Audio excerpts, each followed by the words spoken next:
Hello friends, welcome to street cat talk. మరో మంచి వీడియోతో ఈరోజు నేను మీ ముందుకు వచ్చాను. ఈరోజు ఉదయాన్నే తెనాలికి వెళ్ళి అక్కడ ఒక బ్రేక్ఫాస్ట్ వీడియోని తీయటం జరిగిందనమాట. తీసి వస్తుంటే దాదాపుగా 12:30 నుండి 1 గంట అయిపోయింది. విజయవాడకి చేరేలోపు నాకు బాగా ఆకలేసింది. సో ఒకసారి మధ్యలోనే ఎక్కడన్నా భోంచేద్దాం అనుకున్నాను. అయితే నాకు క్రితం ఒకసారి భోంచేసిన హోటల్ నాకు గుర్తొచ్చింది. అప్పుడు వీడియో తీయలేదు. అలా మధ్యాహ్నం ఆకలేస్తుంటే భోంచేసి అలా వెళ్ళిపోవటం జరిగిందనమాట. అదే హోటల్ నాకు ఇప్పుడు గుర్తొచ్చింది.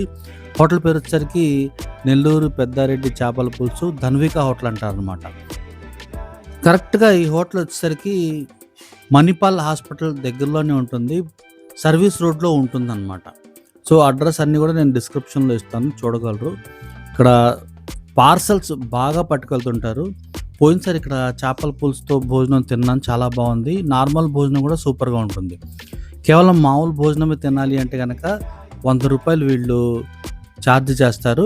అదే మనకి చేపల పులుసుతో భోజనం కావాలంటే ఒక మంచి పెద్ద మొక్క ఇస్తారు. రూ. 150 వీళ్ళు ఛార్జ్ చేస్తారనమాట. సో ఇక్కడ దాదాపుగా పార్సల్స్ అయితే చాలా వెళ్తూ ఉంటాయి. ఇక్కడ మనకి సీటింగ్ కూడా ఉంది. చక్కగా ఏసీ యాంబియన్స్ అనమాట.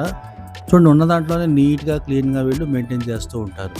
సో చూడండి, ఇక్కడే మనం కూర్చొని ఈ ఆహారాన్ని భోంచేసిన తర్వాత ఒక ట్రూ రివ్యూ అయితే మీకు చెప్పబోతున్నాను. సో వీళ్ళకి సంబంధించిన మెనూ అనమాట. ఈ క్యాటలాగ్ చూడండి ఎట్లా ఉందో. ఇందులో చాలా ఐటమ్సే ఉన్నాయి. మీరు కావాలంటే పాస్ చేసి చూసుకోవచ్చు.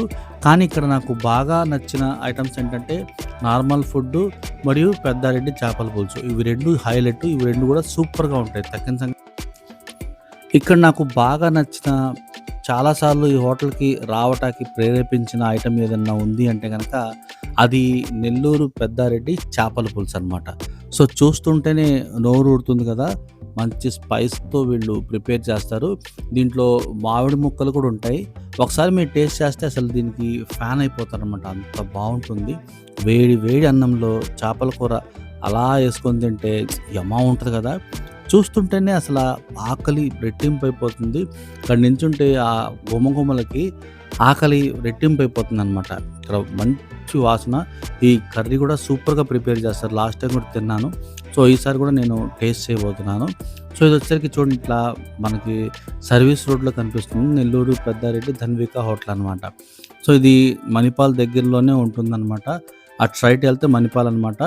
మనం ఇటు నుండి గుంటూరు నుండి వచ్చేటప్పుడు ఈ హైవే మీద నుండి ఇట్లా సర్వీస్ రోడ్‌లోకి వస్తే ఈ హోటల్ అయితే కనిపిస్తుందనమాట. సో లోపల మనం వెజిటేరియన్ ఐటమ్స్ ఒకసారి చూద్దాము. యాంబియన్స్ కూడా చక్కగా ఉంటుంది. వెజిటేరియన్‌లో మనం భోజనం తీసుకుంటే కనుక ఒక స్వీట్ కూడా ఇస్తారనమాట. అప్పడాలు, రోటి పచ్చడి, పప్పు, ఫ్రై అన్నీ కూడా ఉన్నాయి మనకి. ఇక్కడ సాంబార్ కూడా ఉంటుంది. సాంబార్ కూడా చాలా బాగుంటుందనమాట. పెరుగు ఇవన్నీ మనం కేవలం మామూలు రైస్ తినాలంటే కనుక రూ. 100 వీళ్ళు ఛార్జ్ చేస్తారు. ఆ రైస్ కూడా సూపర్‌గా ఉంటుంది. మామూలు భోజనం కూడా చాలా చాలా బాగుంటుంది. సో ఇప్పుడు నేనైతే పెద్దారెడ్డి చేపల పులుసుతో పాటు భోజనాన్ని ఆర్డర్ చేశాను. ఇది వచ్చేసరికి రూ. 150 వీళ్ళు ఛార్జ్ చేశారు. ఇక్కడ కాగితం ప్లేట్‌లో వడ్డించే కంటే చక్కగా ఈ అరిటాకులోనో, ఇస్తరాకులోనో వేస్తే బాగుండేది కదా! సరే, పేపర్ ప్లేట్‌లో వేశారు. తర్వాత మనకిష్టమైన వేడి వేడి చేపల పులుసు అయితే రావటం జరిగింది. 12:30 కల్లా మీరు ఇక్కడికి వస్తే గనక వేడి వేడి చేపల పులుసు మీరు తినొచ్చు. అయితే ఇది ఎంత చల్లారితే అంత టేస్ట్ వచ్చిద్దంట. సో మేము వచ్చేసరికి వేడి వేడిగా ఉంది. పెద్ద ముక్క ఒకటి ఇచ్చారు. చాలా పెద్దగా ఉంది ఇది. ఓసారి మనం టేస్ట్ చేద్దాం. చక్కగా కలుపుకొని ఒక ముక్క అట్లా అసలు మామూలుగా లేదు. సూపర్‌గా ఉందనమాట. పుల్ల పుల్లగా అసలు ఈ ఫ్లేవర్ అంతా కూడా చేపకు కూడా తగిలింది. బాగా స్పైస్ ఇష్టపడే వాళ్ళకి నెల్లూరు పెద్దారెడ్డి చేపల పులుసు ఎవరైనా మిస్ అయితే విజయవాడలో దగ్గరలో ఉంటే కనుక మీరు ఇక్కడికి వెళ్ళి ఒకసారి టేస్ట్ చూస్తే అసలు మీరు వదిలిపెట్టరనమాట. అంత బాగుంది. సూపర్‌గా ఉంది. టేస్ట్‌తో పాటు ప్రైస్ కూడా చాలా ఎకానమీ. రూ. 100కి మనం పార్సల్ తీసుకువెళ్తే సఫిషియంట్ క్వాంటిటీ వీళ్ళు ఇస్తున్నారనమాట. చాలా పెద్ద చేప, ముళ్ళు కూడా పెద్ద పెద్దగా ఉన్నాయి. సో అందుకనే తినటానికి పెద్ద ఇబ్బంది ఏం లేదు. భలే బాగుంది. కర్రీ అయితే వేడి వేడి అన్నంలో వేడి వేడి చేపల కూర వేసుకొని తింటుంటే అసలు అలా వెళ్ళిపోతుంది. కర్రీ ఈ పులుసు వచ్చి మనకి కావాలంటే మళ్ళీ మళ్ళీ మనకి తెచ్చిస్తారు వీళ్ళు.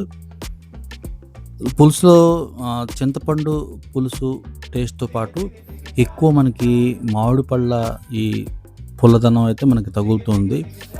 కారము, మిర్చి కారము, మామూలు కారం అన్నీ కూడా ఆ స్పైసెస్ సమపాళ్ళలో పడ్డాయి. చేపల కూర అయితే సూపర్ అనమాట.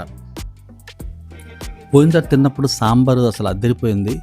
ఓసారి మళ్ళీ కొంచెం సాంబార్ తిందాము అనిపించింది. టేస్ట్ ఏమన్నా మారిందా అని చెప్పి చూద్దాం అనుకున్నాను.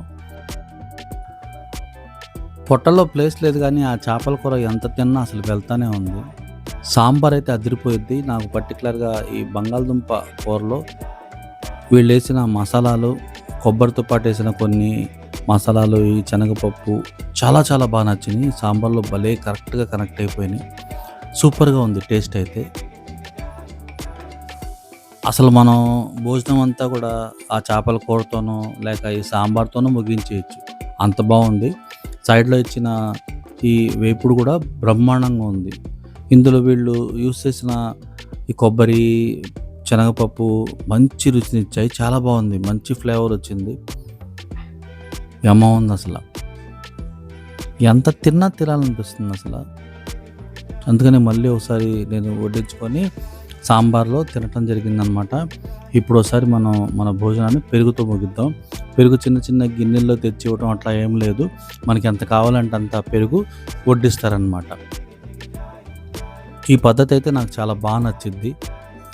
అంటే చిన్న గిన్నెలో వస్తే కొన్ని సందర్భాల్లో మనకి సరిపోదు కదా, అందుకనే ఇలాగా మనకి పెరుగు తెచ్చి వడ్డిస్తే చాలా బాగుంటుంది కదా. ఎంత కావాలంటే అంత వడ్డించుకోవచ్చు అనమాట. పెరుగు కూడా చాలా చాలా కమ్మగా ఉంది. స్వచ్ఛమైన గేదె పాలను సేకరించి స్వయంగా వీళ్ళే తోడపెట్టిన పెరుగు, అందుకని అంత రుచి వచ్చింది. కేసరి